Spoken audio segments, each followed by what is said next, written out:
Buenas tardes, nuevamente. Saludo.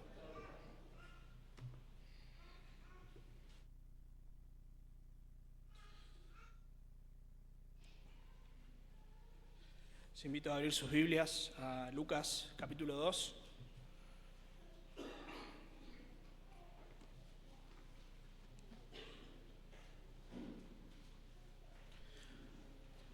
El tiempo de lectura ya hemos leído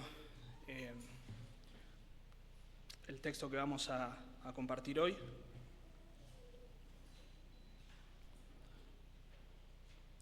Vamos a ver desde el versículo 1 hasta el versículo 20, si el Señor lo permite. Así que como ya lo hemos leído, vamos a orar. Y luego comenzamos. Oremos. Señor, te damos gracias una vez más porque tu Hijo es exaltado. Gracias porque, como cantamos, Él tomó nuestro lugar para que su justicia pueda ser imputada a nuestro favor. Por eso cuando miramos, Señor, el pesebre, tenemos que ver la cruz que le da propósito a ese pesebre. Y, Señor, no había forma, no teníamos forma por nuestros medios de llegar a tu presencia. Si no, la venida de tu Hijo no hubiese sido necesaria, pero era necesario que Él venga a salvarnos. Ayúdanos a poder ver con claridad, Señor, al Salvador. Señor, que tu Espíritu Santo haga lo que solamente Él puede hacer, lo que ninguna palabra nuestra puede hacer, sino lo que solo Él puede hacer con tu palabra. Te lo pedimos, Señor, en Cristo Jesús. Amén. Bueno, obviamente vemos la decoración. Yo no sabía que iba a estar el pesebre y me encanta que tenga la cruz arriba del pesebre. Es un detalle increíble, porque como decía cuando oraba, no podemos ver un pesebre sin atrás ver una cruz, en un sentido, ¿no? En un sentido, la cruz es lo que da propósito, lo que da sentido a ese pesebre. Sabemos que en algunos días nomás vamos a estar todos, o la mayoría de nosotros, disfrutando con familia, con amigos, compartiendo el tiempo de Navidad. Y todos sabemos, obviamente, que la Navidad cobra sentido por el nacimiento de Cristo. En realidad, aunque obviamente hay diferentes celebraciones y diferentes posturas en cuanto a celebrarlo, no celebrarlo, sabemos que la Navidad tiene el sentido del nacimiento de Jesús. Nace la Navidad con el nacimiento de Jesús. Así que, en un sentido, el tiempo de Navidad es un reflejo de la realidad espiritual que hay en el mundo. Por un lado están aquellos que reniegan, ustedes saben, hablan con personas que reniegan, no quieren saber nada, no quieren escuchar nombrar a Jesús, o ni siquiera ninguna festividad que tenga que ver con lo religioso. Estas personas directamente reniegan de cualquier tipo de fe. Así que este tiempo para ellos es un tiempo desperdiciado, un tiempo sin propósito, un tiempo de fanatismo religioso. Están aquellos que ni les va ni les viene, que quizá aprovechan este tiempo para, como dije antes, tal vez ver familia, celebrar. Tiempo de comida, tiempo de bebida, tiempo de fiestas, tiempo de desenfreno. Están aquellos que tienen algo de lucidez, entre comillas, espiritual, en diciembre, a fines de diciembre. Tienen pensamientos espirituales, sensibles, entre comillas, sensibles a Dios. Ven el pesebre y se conmueven y quizás son llamados a tener compasión por otros, a imitar a Jesús. pero enseguida pasa el tiempo y todo eso se va. Todo esto refleja entonces en un sentido lo que hay en el corazón del hombre, refleja la condición de este mundo. Por eso es que hay tanto desenfreno, tanta maldad, tanta angustia. Ustedes saben que la fecha de la fiesta es un tiempo de mucha angustia para mucha gente. Pero por otro lado están aquellos que independientemente de si hacen un énfasis especial en el día o no, tienen un concepto correcto, claro, de lo que implica el hecho de que el pesebre haya existido, de que Jesús haya venido. Sabemos quién es Jesús y sabemos qué implica que Jesús haya nacido. Nuestro hermano Silvio nos hizo un panorama, pero Jesús es el que pisaría la cabeza de la serpiente. Génesis 3:15. Él es la simiente en quien serían benditas todas las naciones de la tierra. Él es el rey que se sentaría en el trono de David. Él es el siervo sufriente, el cordero inmolado. Él es Cristo el Señor, el Salvador. Así que tener una perspectiva correcta de lo que es el nacimiento de Jesús y de todo lo que ocurrió en el nacimiento de Jesús nos ayuda a tener una perspectiva correcta de la Navidad. De vuelta, independientemente de si festejemos el 25 o no, estamos pensando en el suceso de que Cristo Jesús nació en un pesebre. Así que debemos tener una perspectiva correcta sobre el nacimiento de Jesús. Y vamos a ver 4 aspectos del nacimiento de Jesús que nos ayudan a tener esta perspectiva correcta. 4 aspectos entonces del nacimiento de Jesús que nos ayudan a dar una perspectiva correcta. En primer lugar vamos a ver el carácter imperceptible del obrar de Dios en el nacimiento de Jesús. Repito, el carácter imperceptible del obrar de Dios en el nacimiento de Jesús. Leemos versículo 1 del capítulo 2 de Lucas. Y dice la palabra de Dios: aconteció en aquellos días que se promulgó un edicto de parte de Augusto César, que todo el mundo fuese empadronado. Este primer censo se hizo siendo Cirenio gobernador de Siria, e iban todos para ser empadronados, cada uno a su ciudad. Y José subió de Galilea a la ciudad de Nazaret, a Judea, a la ciudad de David, que se llamaba Belén, por cuanto era de la casa y familia de David, para ser empadronado con María, su mujer, desposada de él, la cual estaba encinta. Y aconteció que estando allí, ellos se cumplieron los días de su alumbramiento, y dio a luz a su hijo primogénito. Vemos el carácter imperceptible del obrar de Dios. Comienza el versículo 1 diciendo: en aquellos días. Bueno, ¿cuáles son aquellos días? ¿A qué días se refiere Lucas aquí? Bueno, estos no son días buenos. Este no es un tiempo favorable. Es un tiempo de oscuridad, de silencio, de quietud. En lo que va del relato, Lucas nos da algunos indicadores, al menos 3, de qué tiempos se estaban viviendo. Vimos ahí en versículo 2 que se menciona Augusto César, versículo 1, Augusto César, versículo 2, Cirenio, capítulo 1, versículo 5, tenemos a Herodes, rey de Judea.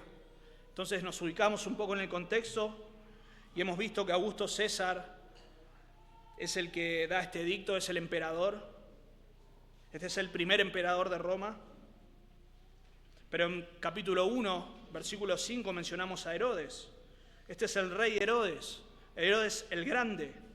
Y estos dos personajes, estas dos personas, nos van a situar en el contexto en el que estamos. Herodes el Grande es el que reinó en el año 37 al año 4 a.C. Así que no vamos a sacar una calculadora, pero el nacimiento de Jesús sabemos que ocurrió en el año entre el 6 y 4 a.C. Este era un hombre despiadado, sumamente despiadado. Un hombre que veía conspiraciones contra su vida por todos lados. Era un hombre sumamente sagaz, inteligente. Su sagacidad lo llevó a trepar o escalar alto en su carrera política, así que él ganó el favor de Augusto César. Ahora, si bien este hombre era despiadado, normalmente lo era con su familia porque él veía conspiraciones contra él todo el tiempo. Sin embargo, con el pueblo él tenía relativa buena fama.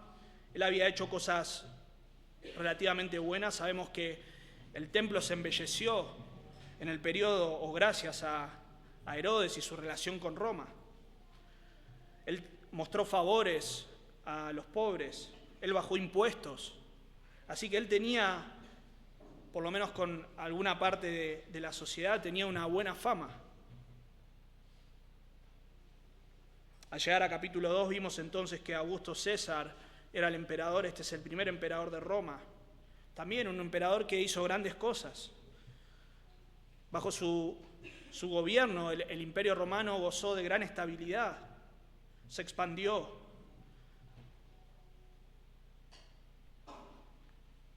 Hizo carreteras, hizo un montón de cosas buenas, era dentro de todo, o quizá era un buen emperador. Ahora entonces, ¿qué tiene de malo si tenemos un buen emperador y tenemos a un rey relativamente bueno que hacía cosas buenas para la gente? ¿Dónde está lo malo? ¿Dónde está la oscuridad? Bueno, todos sabemos que este rey, Herodes, en realidad no era un rey, era un títere, era un rey vasallo.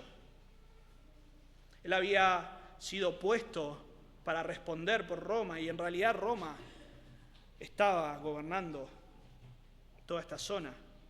Vemos ahí a Cirenio, también gobernador de Siria, toda la zona de Palestina. Entonces, por más buenos que sean, Israel estaba bajo el yugo opresor. De hecho, nosotros sabemos cuando las personas malinterpretan el rol mesiánico de Jesús, ¿qué es lo que piensan? Que Jesús va a hacer ¿qué cosa? Que los va a liberar del yugo de esclavitud, del yugo opresor de Roma. Así que este no es un tiempo bueno. Por más paz que se pueda ver, no es un tiempo bueno. Las promesas de Dios parecen no estar cumpliéndose. El Mesías parece que no está por llegar. El rey prometido jamás va a venir. Y en un sentido más amplio, el mundo permanece en sus pecados. El Mesías prometido no llega. El Redentor no viene. Parece que la cabeza de la serpiente nunca sería pisada. Parece que Dios no está obrando, pero parece, Dios está obrando. Versículo 1 comienza diciendo: aconteció en aquellos días. Hay una palabra ahí que la Reina Valera no traduce y conecta. Hay un también o un y. Podría traducirse como también aconteció en aquellos días. O sea que eso nos conecta con lo anterior. ¿Y qué es lo anterior? Capítulo 1, versículos 5 al 25, tenemos el anuncio de la llegada de Juan el Bautista. Lucas narra el anuncio del nacimiento de Juan, y este Juan es importante porque él es el que prepararía el camino al Señor. Dios está obrando. Capítulo 1 del 26 al 38, lo hemos leído. El anuncio del nacimiento de Jesús. Es el Hijo de Dios, es Emmanuel, Dios con nosotros, es el Salvador.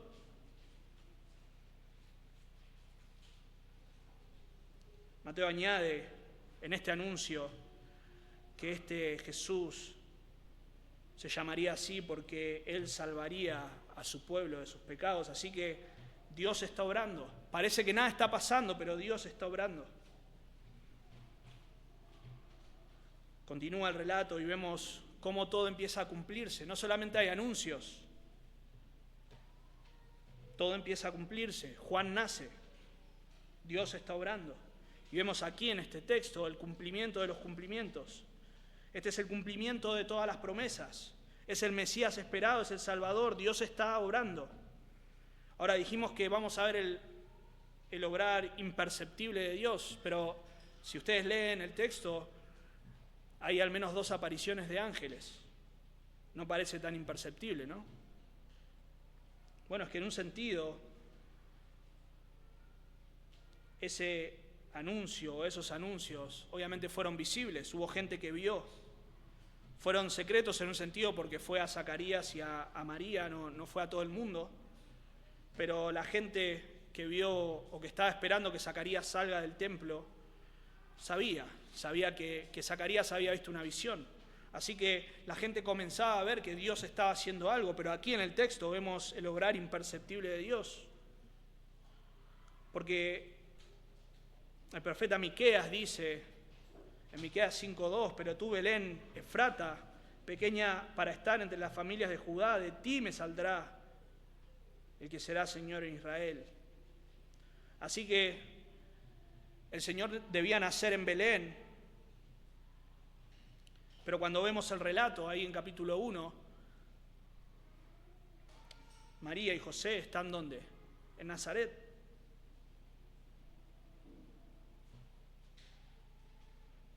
Así que Dios está moviendo las cosas, Dios está obrando.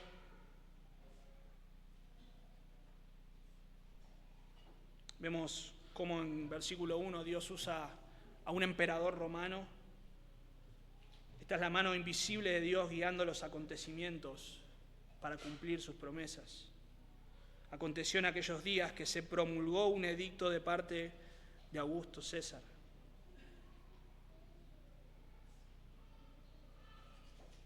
Este es el instrumento de Dios, un emperador, un gobernante sireño. Ahora, claramente el texto no lo indica y porque no ocurrió. Ninguna de estas 2 personas pensó en el cumplimiento de las promesas. Ni el emperador, ni el gobernador, ni Herodes, ninguno pensó en el cumplimiento de las promesas. Nadie quiso llevar adelante los planes de Dios. Ellos tuvieron otros planes. Probablemente el emperador hizo esto con motivos de recaudación de impuestos. Probablemente Herodes le añadió también parte de sus propósitos, de sus planes, porque el censo en realidad no necesariamente implicaba que cada persona vaya a su ciudad, pero aparentemente Herodes le dio también de su impronta a este censo. Así que esta es la mano de Dios obrando, llevando los acontecimientos al cumplimiento de sus promesas.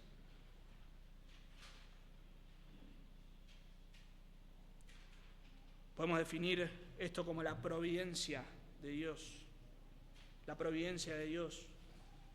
Grudem dice sobre la providencia de Dios: Dios interviene continuamente en todas las cosas creadas, de tal manera que las mantiene existiendo y conservando las propiedades con las que las creó, coopera con las cosas creadas en toda creación y dirige las propiedades que las distinguen para hacerlas que actúen como actúan. Las dirige para que cumplan los propósitos que les asignó. ¿Qué quiere decir esto? Lo que acabamos de ver. Ni el emperador, ni Cirenio, ni Herodes pensaron en cumplir los planes de Dios. Sin embargo, por medio de sus decisiones, Dios estaba obrando para llevar a cumplimiento, y ese niño nació en Belén. Las personas cumplieron el plan de Dios sin saberlo. Versículo 3, e iban todos para ser empadronados. Toda la gente estaba yendo a cumplir los designios de Dios, cada uno a su ciudad. José y María sirvieron a los planes de Dios. Sabemos por capítulo 1 en la oración de María que María estaba llena de la palabra de Dios. Ella conocía la palabra de Dios. Pueden leer su oración en 1:46. Y es interesante que en 2 ocasiones se dice que alguien lleno del Espíritu Santo habló, y Zacarías creo que fue que profetizó, lleno del Espíritu Santo, pero cuando María ora, no dice que fue llena del Espíritu Santo, pero ella estaba llena de la palabra. Así que ella conocía la palabra. Sin embargo, No sabemos, y es muy probable que ella no haya ido o no haya pensado en Belén, que iba a cumplir los planes de Dios. Nada en el texto nos indica eso. Así que Dios está obrando, silenciosamente, pero Dios está obrando. Así que esto nos enseña que cuando parece que todo lo demás parece derrumbarse, cuando hay oscuridad, van a ver, salgan el 24 a las 23:59 y el 25 a las 01 y miren a su alrededor. Piensen si está Dios ganando la batalla. Pareciera que no. Hemos dicho desenfreno, violencia, amargura, pecado por todos lados. Pero Dios está guiando todas las cosas al cumplimiento de su propósito. Y cuando vemos el pesebre, es una garantía de que Él va a vencer y Cristo vencerá. Cuando parezca que nadie responda al llamado del Evangelio, Dios está obrando, llevando las cosas a su propósito. El Rey de Gloria ha nacido, el Salvador del mundo ha nacido. ¿Cómo llega este Rey? Bueno, esta parte es hermosa, todo es hermoso en el texto. En segundo lugar vamos a ver el carácter humilde del nacimiento de Jesús. Versículo 7, y dio a luz a su primogénito, y lo envolvió en pañales, y lo acostó en un pesebre, porque no había lugar para ellos en el mesón. Lucas nos deja ver este aspecto fascinante del nacimiento de Jesús, su humildad. Su humildad. Y el texto nos señala que el nacimiento de Cristo fue humilde. Nos señala esto al mostrarnos su debilidad y su modestia. Su debilidad y su modestia. Fíjense en versículo 7, nació, dio a luz, lo envolvió ¿en qué cosa? En pañales. En pañales. Increíble.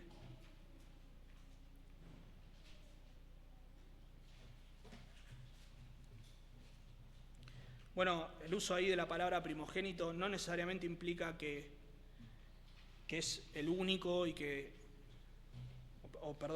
es el primero y que necesariamente después hubo más hijos, aunque sabemos que es así. La palabra de Dios nos enseña con claridad que Él tuvo hermanos, Jesús tuvo hermanos y tuvo hermanas también. Pueden ver en Mateo 13:55, Marcos 6:3, Él tuvo hermanos y hermanas. Pero este era su primogénito. Nace el Mesías, el primogénito, y es puesto en un pesebre y es envuelto en pañales. Esto nos habla de humildad, de debilidad. Justo cuando estaba estudiando esta parte, justo a mi derecha estaba en la mesa, Débora le estaba cambiando el pañal a Mateo, y bueno, justo estaba leyendo esto. Obviamente los pañales eran diferentes antes, ¿no? Y no solo antes allá, sino hace, 30 años, no sé cuánto. Y era obviamente un cuadro hermoso, para mí que soy el padre, quizá para otros algo tierno, quizá para otros algo desagradable. Pero lo que sí no es seguro, no es algo glorioso, no es algo que es digno del Hijo de Dios, no es algo digno de la divinidad. Es un niño envuelto en pañales y todos sabemos para qué sirven los pañales. No vamos a ahondar en eso. Todos sabemos para qué sirven los pañales, los de ahora y los de antes. Así que esto quiere decir que este niño está sujeto a las mismas limitaciones físicas y fisiológicas que cualquier otro niño. Es el Hijo de Dios. Pero este no es un super niño. No es un niño con una constitución física diferente o mejorada o elevada. Este es un niño que no podía prescindir de los cuidados elementales. Él no podía prescindir de satisfacer las necesidades básicas de todo hombre. Este era un niño débil. Debía ser envuelto en pañales. Dios envuelto en pañales.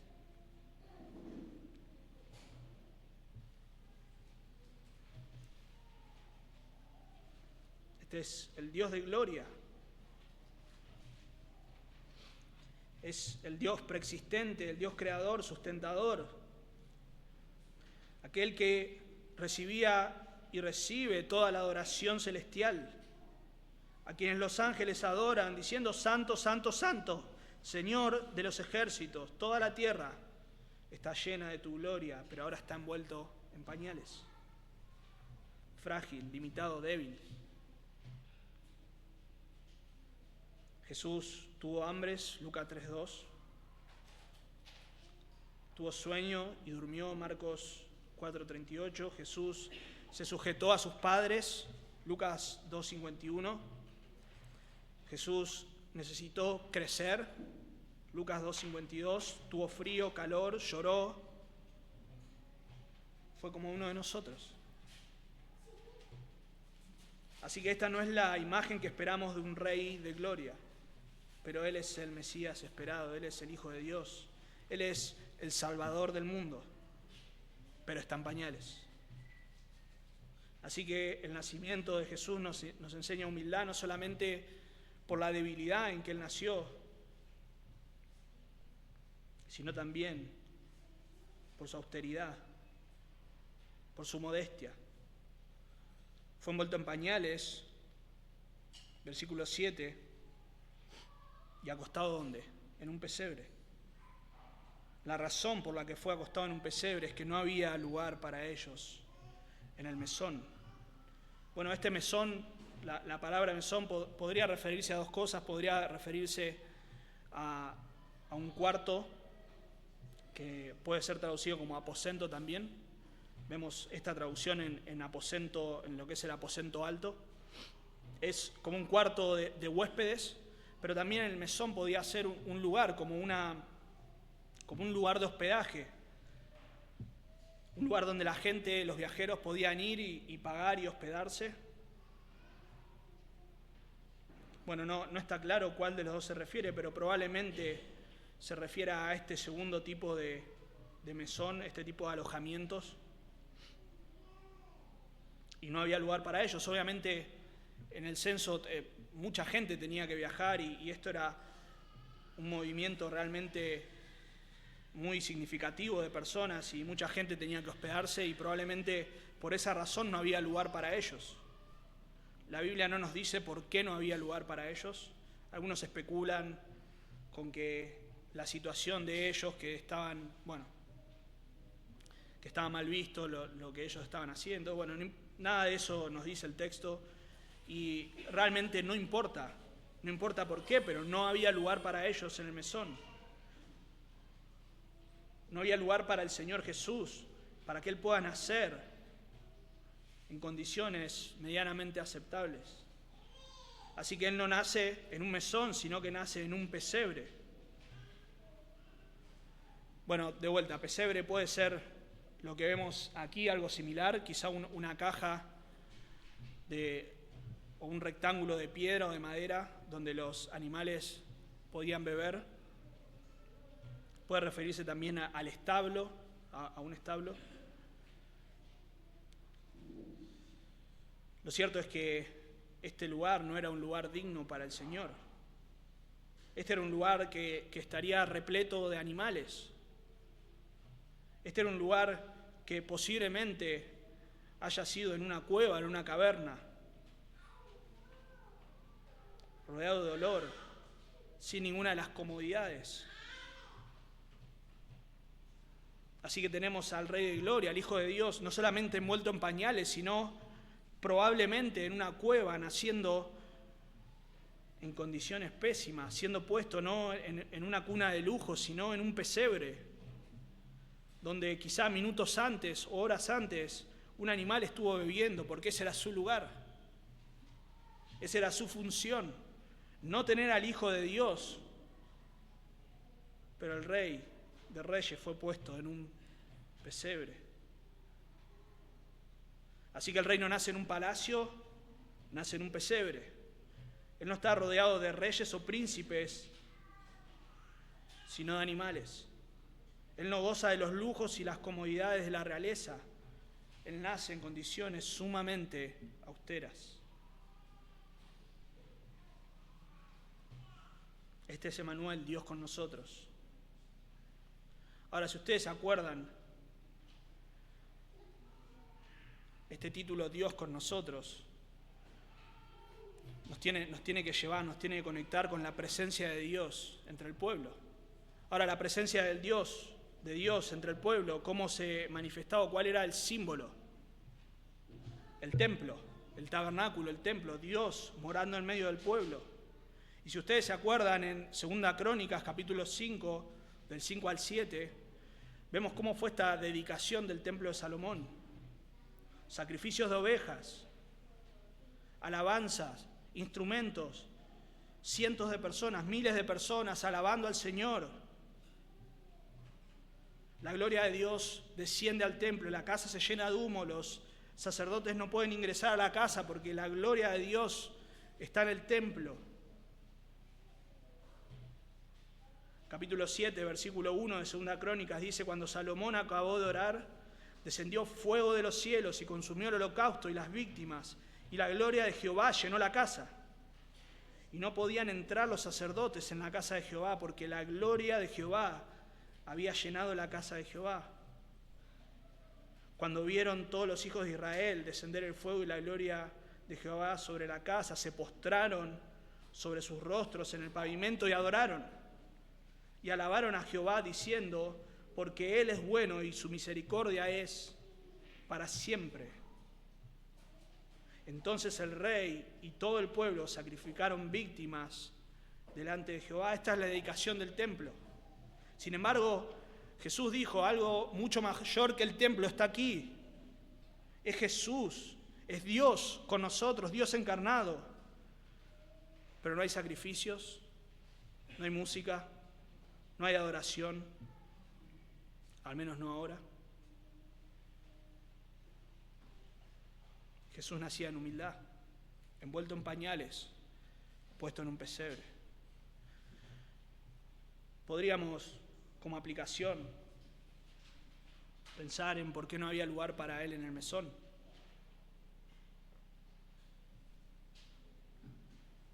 Y establecer una conexión y pensar si hay lugar para Él en nuestro corazón es una buena aplicación. Pero ya Pablo nos dio la aplicación en Filipenses 2. Ya Pablo nos dio la aplicación en 2 Corintios capítulo 8. El precio que tuvo que pagar nuestro Señor para nuestra salvación, Él dejó su gloria.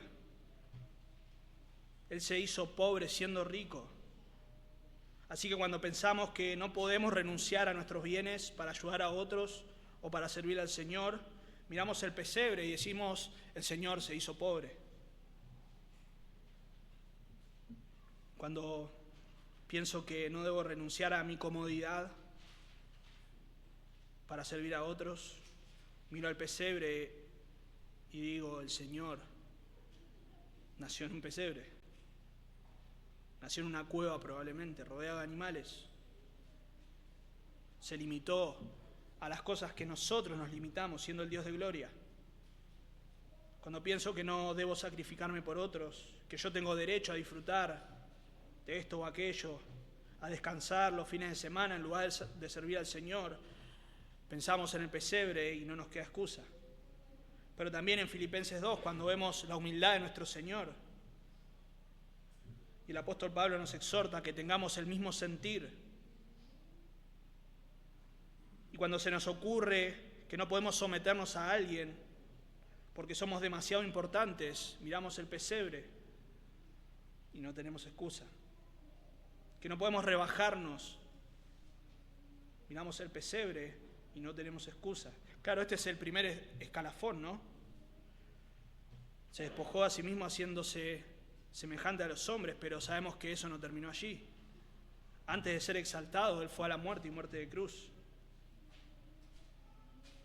Cuando pensamos que nuestra opinión es demasiado importante, como para dar el brazo a torcer, miramos el pesebre nos lleva a mirar a la cruz y no tenemos excusa. ¿Cómo no vamos a ceder? ¿Cómo no vamos a humillarnos supuestamente, a someternos a alguien?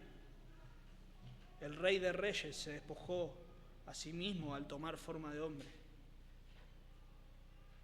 Así que el segundo aspecto que vemos es el carácter humilde del nacimiento de Jesús. El tercer aspecto que vamos a ver es el carácter glorioso del anuncio del nacimiento de Jesús. Del versículo 8 al 14, y no lo vamos a volver a leer, lo vamos a ir mencionando. Este es un nacimiento humilde, pero a la vez es un nacimiento glorioso. Y como todo nacimiento glorioso, que fue el único en toda la historia de la humanidad, demanda un anuncio glorioso. Acá hay un contraste, obviamente, entre la humildad y lo glorioso. Pero este contraste, aunque haya su máxima expresión en el pesebre y en el nacimiento de Jesús, también se ve por a quiénes es anunciado, a quién se le hace el anuncio. Versículo 8 dice que había pastores en la misma región. ¿Quiénes eran estos pastores? Bueno, no sabemos quiénes eran estos específicamente, pero sabemos qué clase de personas eran los pastores. Obviamente la imagen que presenta la Biblia en cuanto al pastor es una imagen positiva. El Señor es nuestro pastor. Se le llama pastor, obviamente, al que pastorea la iglesia. Entonces la imagen no es negativa, pero en ese contexto ser pastor era algo no bien visto. Eran personas que cuidaban de sus propios rebaños o rebaños de otras personas, que les pagaban, obviamente. Pero la ocupación era tan demandante que no podían observar las leyes, y sobre todo las leyes que tenían que ver con la tradición. Así que normalmente eran ceremonialmente impuros, tenían fama de ser amigos de lo ajeno. Hendrickson dice, de una forma un poco graciosa, que se les sospechaba de confundir lo tuyo con lo mío. Así que estas personas no tenían una buena reputación, tenían de hecho fama de ser deshonestas, a tal punto que no se les permitía dar testimonio en un juicio, o sea, en los tribunales ante la justicia. Eran una clase de lo más bajo.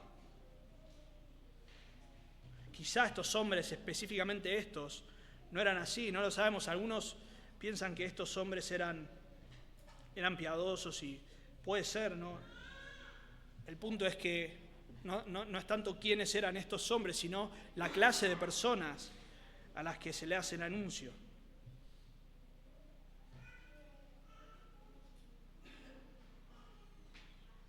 No solamente estas personas eran personas simples, comunes, sino que se las encuentra en un contexto sumamente común. Ellos eran pastores. ¿Qué hacen los pastores? Cuidan ovejas. Así que en versículo 8 nos dice que había pastores en la misma región y que velaban y guardaban las vigilias de la noche sobre su rebaño. ¿Qué estaban haciendo los pastores? Pastoreando.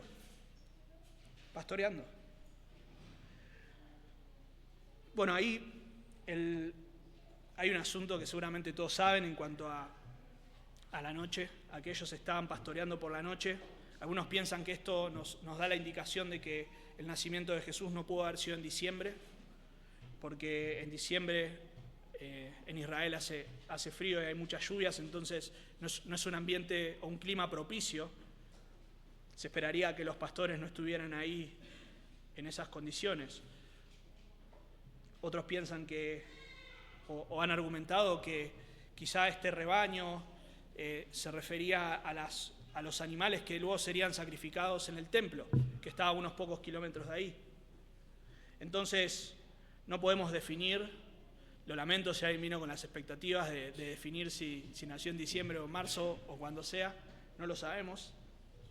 Pero sí hay algo que es muy interesante, y es que la Biblia en un montón de situaciones nos da indicaciones de fechas, de meses. Y si el Señor hubiese querido que nosotros supiéramos, Sería muy sencillo para nosotros, lo sabríamos de primera mano. Así que no especulamos, no nos desviamos del tema. Este anuncio glorioso es dado a personas humildes en una situación ordinaria, común. Pero acá hay algo que irrumpe la cotidianidad. Versículo 9, y he aquí, se les presentó un ángel del Señor, y la gloria del Señor los rodeó de resplandor, y tuvieron gran temor. Un ángel del Señor se presenta en la cotidianidad de su trabajo para hacer el anuncio más glorioso de todos los tiempos. Este ángel no se nos dice quién es. Ya 2 veces había aparecido el ángel Gabriel. Se le apareció a Zacarías, se le apareció a María. Pero algo que tiene de particularidad, una particularidad de esta aparición, es que en ningún momento antes había aparecido la gloria del Señor. En ningún momento la gloria del Señor había envuelto a nadie, rodeado a nadie. Así que no solo aparece este ángel a dar el anuncio, sino que la gloria del Señor los rodeó de resplandor. Recuerden, pensábamos en el templo recién y la gloria de Dios descendiendo al templo. Podríamos pensar, estos hombres estaban cerca del templo y decir, Señor, el templo está a unos kilómetros. No, Señor, no, el templo no es aquí, es un poquito más allá. Señor, tu gloria debe estar en el templo. Y en todo caso, si va a estar en otro lugar, que esté en el pesebre. Pero la gloria del Señor rodeó de resplandor a estos hombres. ¿Por qué rodea la gloria del Señor a estos hombres? A esta clase de personas, ¿cómo puede ser?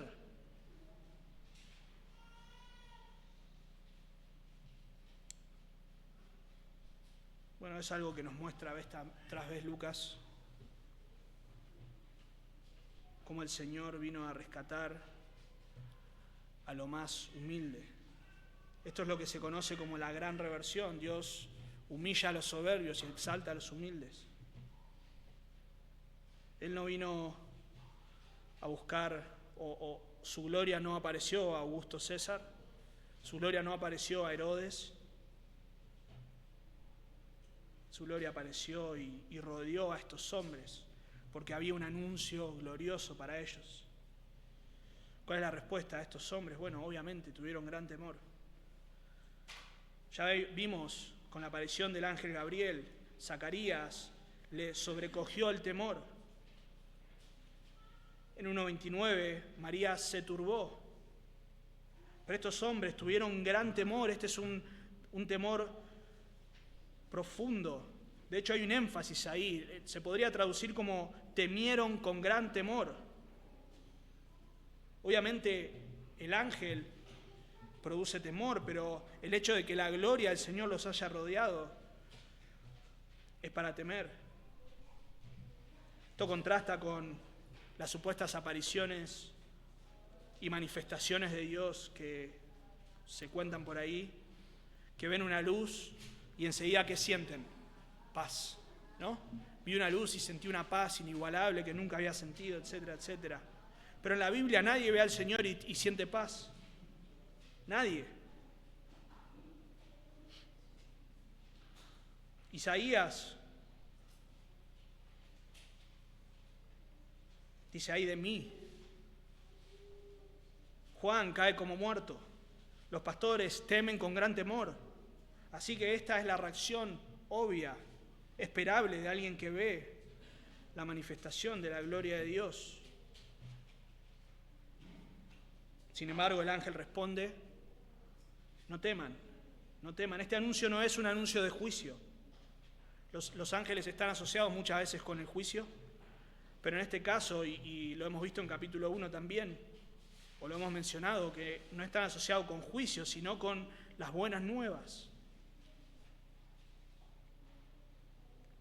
Fíjense en versículo 10, pero el ángel les dijo, no temáis, porque aquí os doy nuevas de gran gozo que será para todo el pueblo, que os ha nacido hoy en la ciudad de David un Salvador, que es Cristo el Señor. Este es el anuncio más grande que jamás se ha hecho sobre la tierra. Este es el punto central, no solamente del relato, sino de la historia.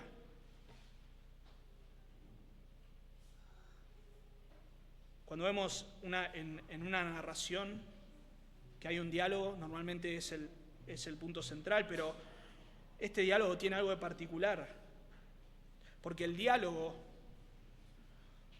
o lo que se dice en el diálogo, se repite o se hace referencia a ellos en versículos 15, 17, 18, 19, 20. O sea que esto que el ángel les dice es tan importante que se repite una y otra vez, y no solamente eso, sino que en versículo 19 dice que María guardaba esas cosas en su corazón. Los pastores cuentan estas cosas, María las guarda en su corazón. Versículo 20, ellos se van glorificando y alabando a Dios por todas las cosas que habían oído y visto. Así que esto es lo más importante, es el punto central de la historia. Pero es tan sencilla la oración, tan simple, consta de unas pocas palabras. Esta es la buena nueva, este es el Evangelio. La palabra buenas quiere decir, o es el verbo para Evangelio, ¿no? Anunciar buenas nuevas. Tan sencillo, pero a la vez tan glorioso. Que os ha nacido hoy en la ciudad de David un Salvador, que es Cristo, el Señor. Fíjense qué sencillo, ¿no? No hizo una exposición de 1 hora, no lo llevó a recorrer toda la Biblia, pero en un sentido lo hizo, porque en esta frase está concentrada toda la historia de la humanidad, de la redención. Os ha nacido hoy en la ciudad de David un Salvador, que es Cristo, el Señor. Estas son las nuevas de gran gozo. Este es el Evangelio de la salvación, el Evangelio del gozo, que trae gozo a un mundo perdido, a un mundo en oscuridad, en tinieblas. El título Cristo obviamente hace referencia, bueno, no sé si obviamente, pero hace referencia a su carácter mesiánico. Jesús es el Cristo, el Mesías, el ungido prometido, y obviamente eso, ahora sí obviamente, refiere a la promesa dada por Dios a David, que él sería el descendiente que se sentaría en su trono. Por eso es que es tan importante. Dice que nació ¿dónde? ¿En la ciudad de quién? De David. De David. Y este es el Mesías prometido ¿a quién? Al pueblo de Israel. Por eso es que dice que ha nacido hoy en la ciudad de David. Perdón, versículo 10. Estas buenas nuevas de gran gozo serán ¿para quién? Para todo el pueblo. El pueblo. Como dice en Romanos 1, primero al judío y después al gentil, al griego.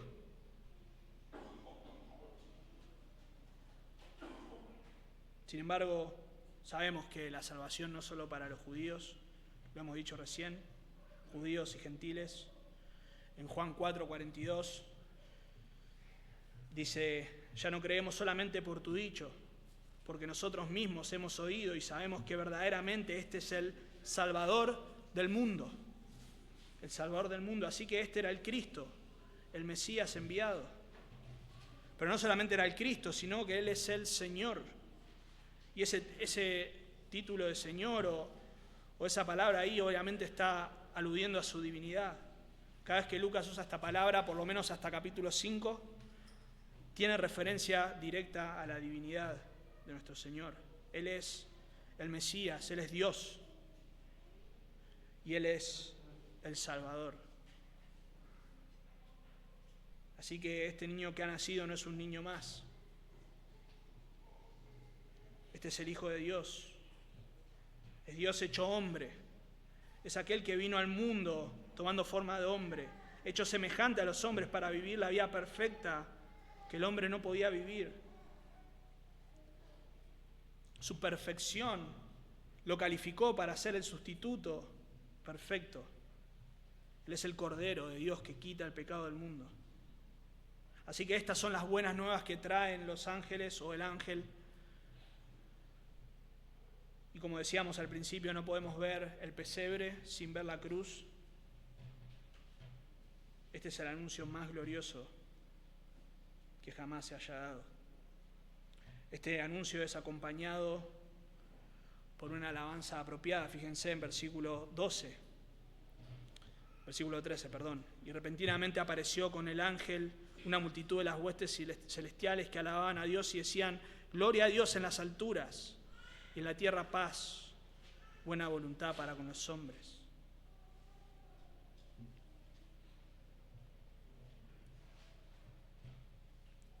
Este anuncio glorioso tiene su apropiada alabanza. Glorifican a Dios los ángeles, exaltan el nombre de Dios. La frase ahí, y en la tierra paz, buena voluntad para con los hombres, podría traducirse como paz a los hombres en los que Él se complace. Es la complacencia de Dios, y sabemos, sobre todo en Efesios, nos habla de que hemos sido salvos por la buena voluntad de Dios. Así que sea como fuere que se traduzca esta oración, el punto es que los hombres recibimos la paz de Dios mediante su evangelio. Así que no solo el ángel aparece, no solo la gloria de Dios rodea a estos pastores, sino que también una multitud de seres angelicales. No dice cuántos, pero eran quizás cientos, miles. Y alababan a Dios, y adoraban a Dios, exaltaban su nombre. Hemos dicho que esto ocurrió a personas comunes, quizá menos que comunes.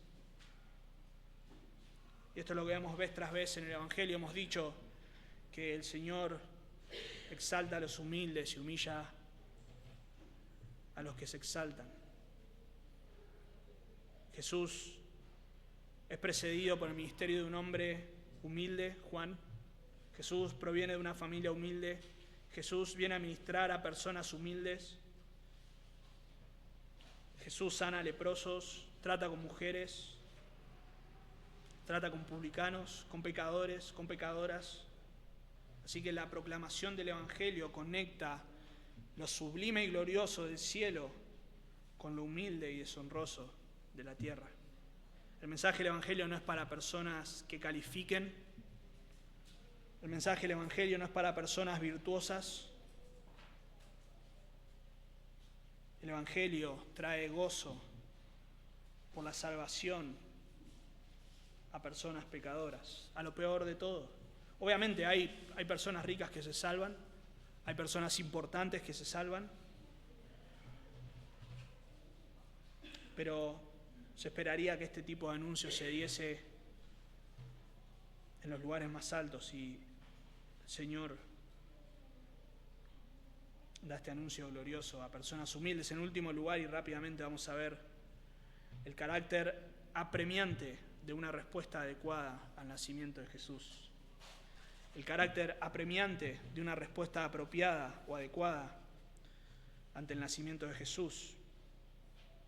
Versículo 15, sucedió que cuando los ángeles se fueron de ellos al cielo, los pastores se dijeron unos a otros: pasemos pues hasta Belén y veamos esto que ha sucedido y que el Señor nos ha manifestado.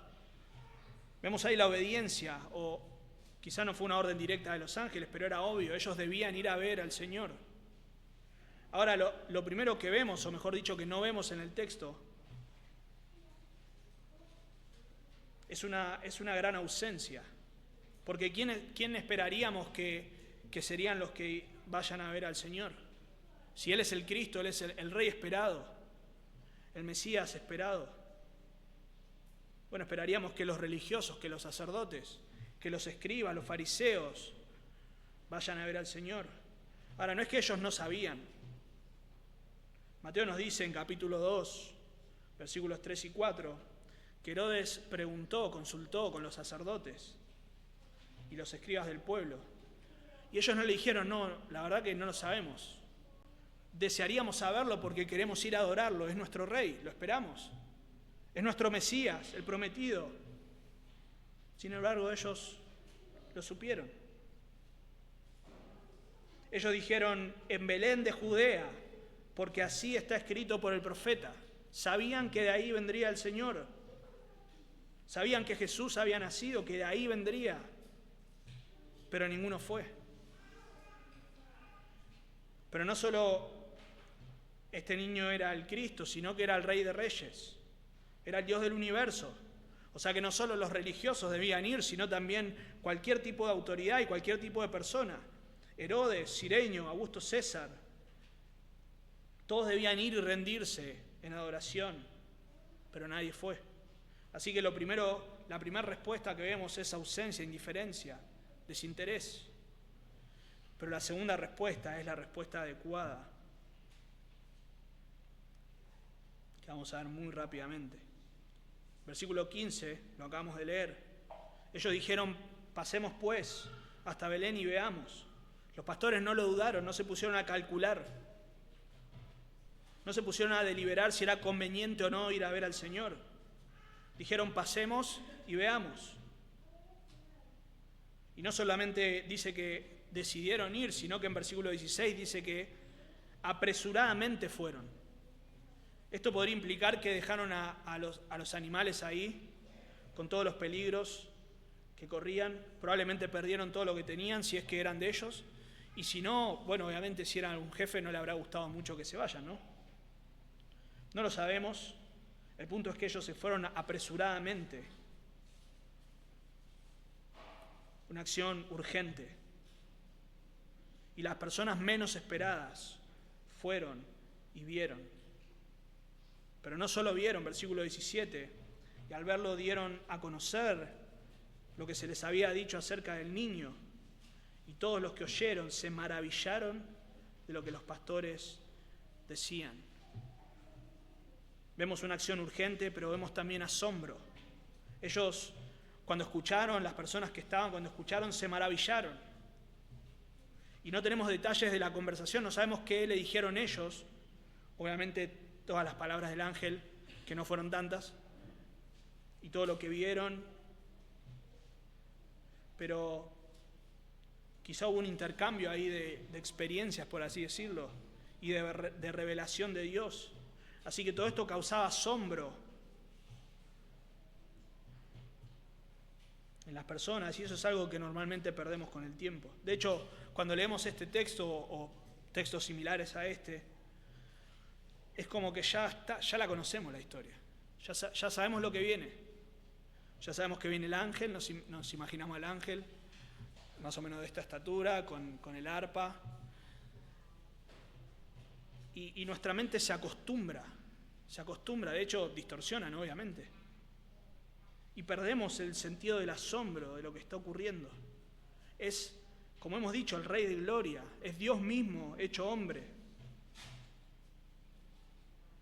Mucho más si pensamos esta expectativa que tenían de la venida del Mesías. Nosotros lo miramos para atrás y nos maravillamos de lo que Dios ha hecho.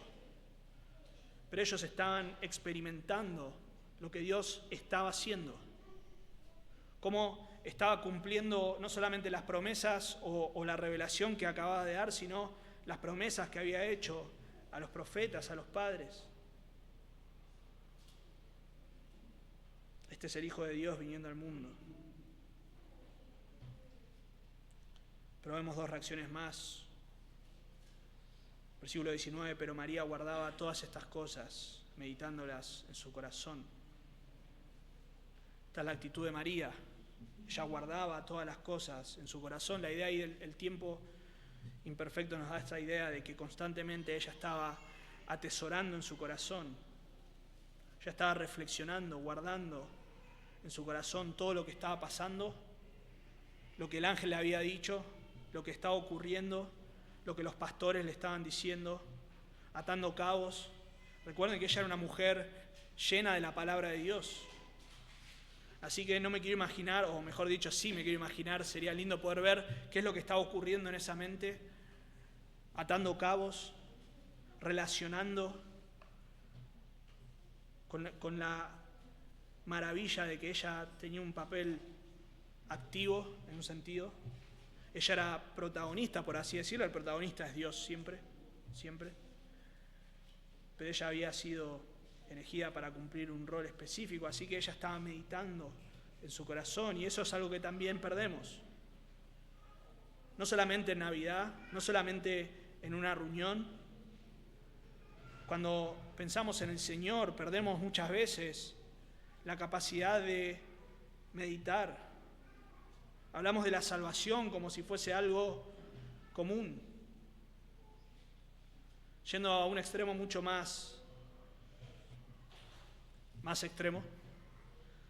Una vez al año pensamos en Jesús, en Navidad, y pensamos en su nacimiento como si una fecha fuese suficiente. Quizá en Pascua pensamos en qué cosa. Bueno, obviamente en la muerte de Cristo. Entonces tenemos dos fechas, tenemos el nacimiento, tenemos la Pascua, y ahí están los 2 días para pensar en el Señor. No. Cada vez que pensamos en la obra de nuestro Señor, pensamos en su encarnación, pensamos que el Rey de Gloria vino a este mundo en debilidad. Pensamos que Él vivió la vida perfecta, que murió en la cruz, que resucitó y que vendrá en gloria. Así que debemos meditar. Pero una última actitud, lo vemos en los pastores, versículo 20, y volvieron los pastores glorificando y alabando a Dios por todas las cosas que habían oído y visto, como se les había dicho. Estos hombres se fueron imitando a los ángeles en el sentido de que ellos glorificaron a Dios. Los ángeles dijeron gloria a Dios en las alturas y alabaron su nombre. Estos hombres se fueron glorificando a Dios. Aquello que solo los ángeles podían contemplar, la gloria de Dios, ahora había descendido. Juan 1:14, el Verbo fue hecho carne y habitó entre nosotros, y vimos su gloria, gloria como del unigénito del Padre, lleno de gracia y de verdad. Y estos hombres vieron, en un sentido, la gloria de Dios. Quizá de 2 sentidos vieron la gloria de Dios. Fueron rodeados por la gloria de Dios y pudieron ver la gloria de Dios en el rostro de Jesucristo.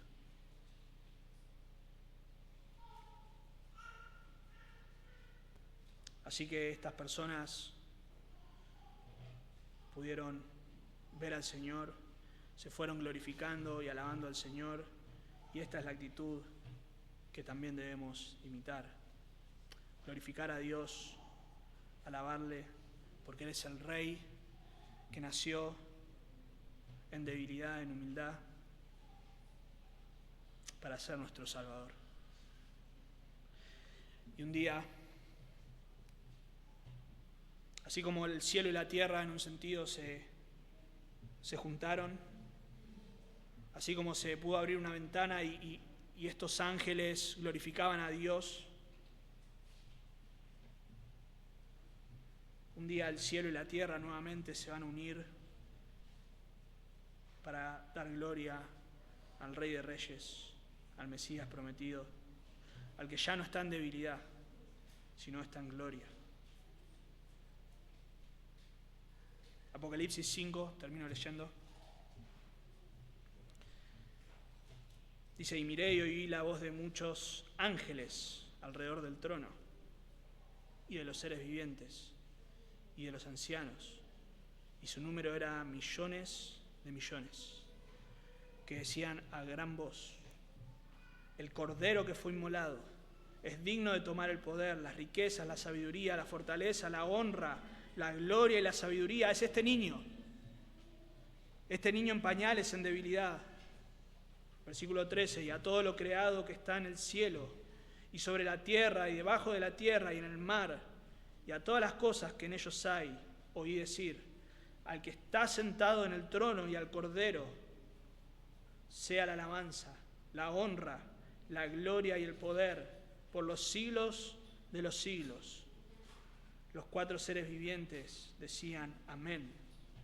Y los 24 ancianos se postraron sobre sus rostros y adoraron al que vive por los siglos de los siglos.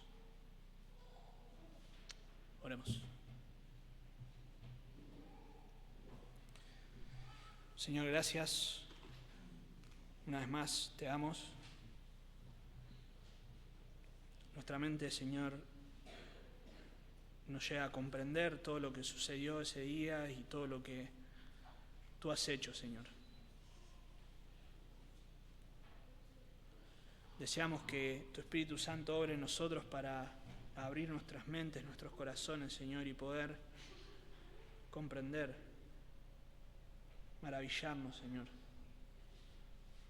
para poder tener una respuesta adecuada, de asombro, de meditación, de adoración, de alabanza.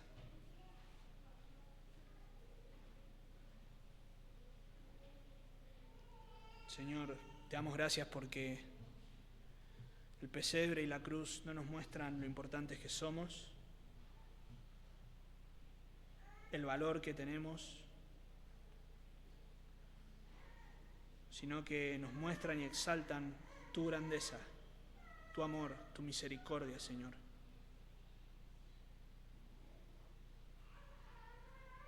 Te ruego, Señor, que en esta noche, si hay alguien que aún